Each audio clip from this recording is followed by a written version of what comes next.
Rosa Parks always stood up for herself, even as a child. It was a time in America when laws weren't fair to black people. But Rosa knew that everyone deserved the same respect and rights.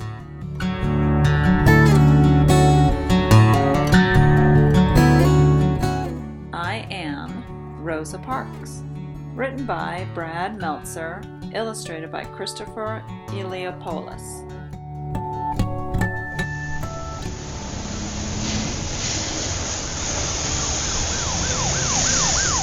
I am Rosa Parks.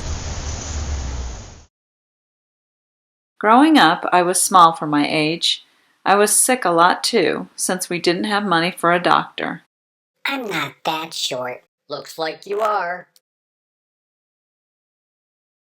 But that didn't mean I was weak. When I was 11, as I was walking home from school, a boy on roller skates came zipping by and shoved me. He thought I'd be an easy target. To his surprise, I turned around and pushed him back. I knew fighting was wrong, but I didn't want him picking on me again. Uh-oh, this is gonna be bad. Did you just push my son? His mother saw what happened. She was mad I pushed him.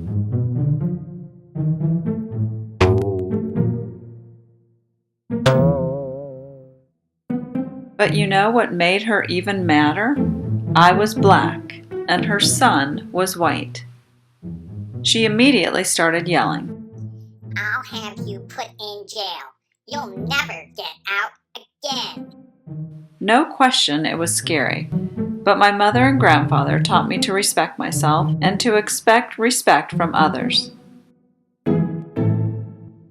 So instead of backing down, I stood my ground, and calmly but firmly I explained.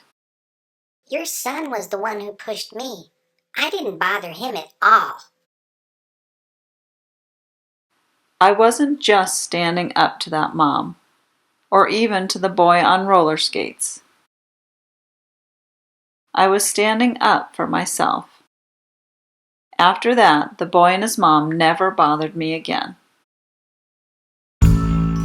Still, it's hard to change things. Sometimes it can take a long time. Back then, if you were black, you were treated unfairly just because of the color of your skin. You weren't allowed to live in the same neighborhood as a white person, eat in the same restaurant, ride the same elevator, or use the same bathroom. You couldn't even drink from the same water fountain. One was marked for whites, the other for colored. When I was little, I used to wonder if white water tasted different from colored water. I even wondered if colored water came in lots of colors.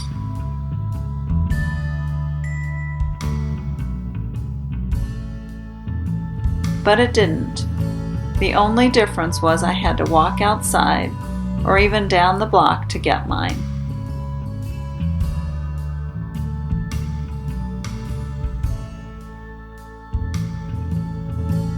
Of course, it wasn't just about water fountains. This was my school, a small old wooden building with one room and one teacher, for all of us. Everyone from the 5-year-olds to the 6th graders were stuffed in that one room. There were no windows, desks, and barely any books. Since most kids had to work on a farm to earn money, we only went to school 5 months during the year. Less school, hooray! Don't say hooray, that's bad. We also brought our books home every night. Why? Because we were worried that folks who hated the color of our skin would burn down our school.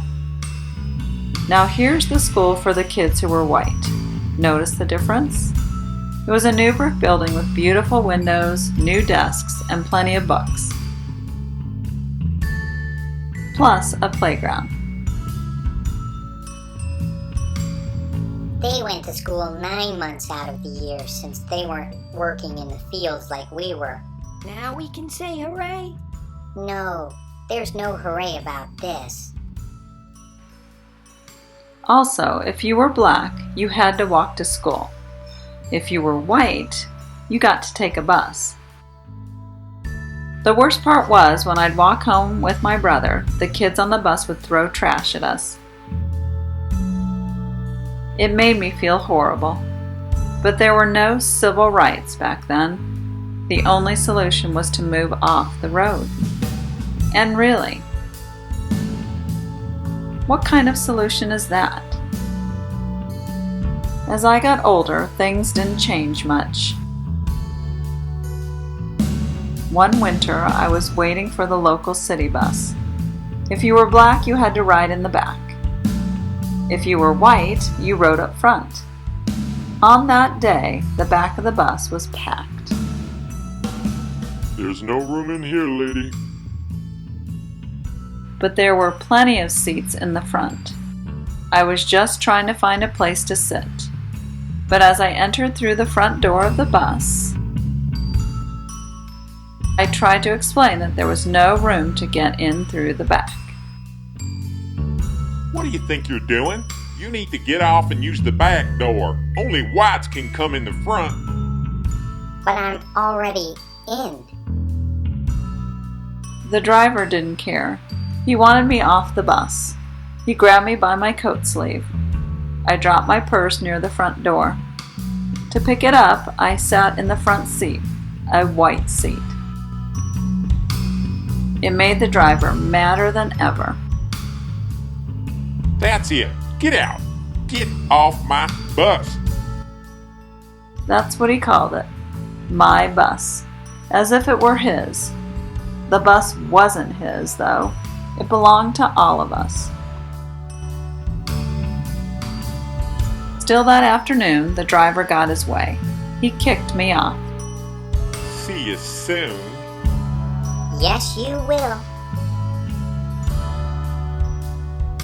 But I promise you, that wasn't the last time I'd face that bus driver.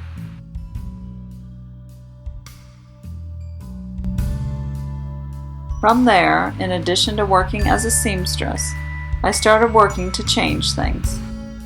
Tell me what happened next. At the NAACP, we fought for fairer laws and made sure that people's stories were heard. I also stopped using colored water fountains. I'd rather go thirsty than be treated so poorly.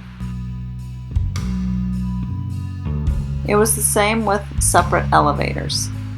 Instead of riding them, I'd take the stairs. Need a lift?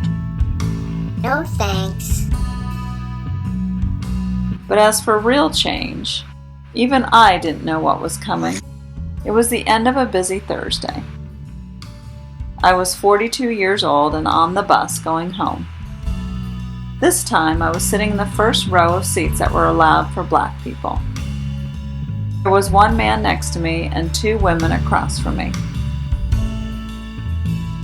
It was the same driver from before, the exact same one from all those years earlier.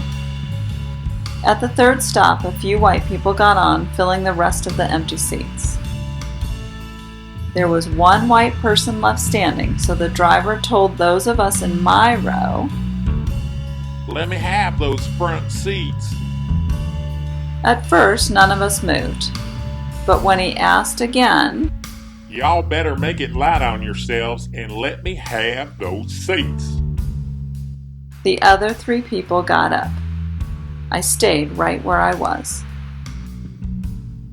Sliding over to the window, I thought about what he was demanding.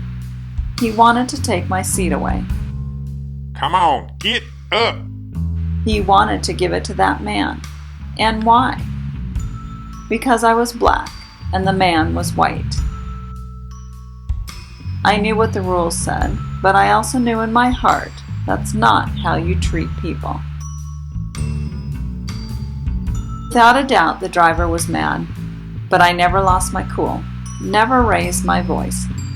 Are you gonna get up? No.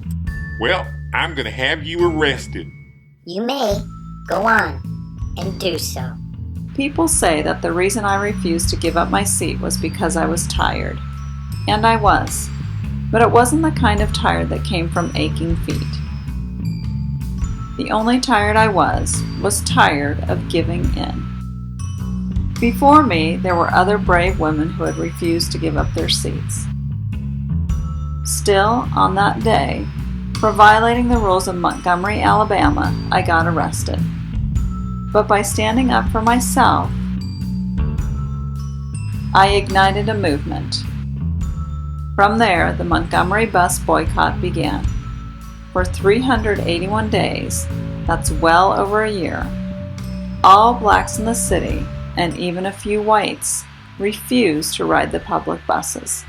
But if you don't use the buses, we'll go out of business. Then maybe you should think about changing your rules.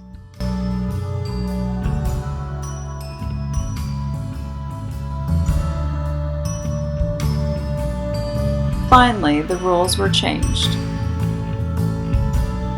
Public buses were no longer allowed to separate people based on the color of their skin. That was only the beginning.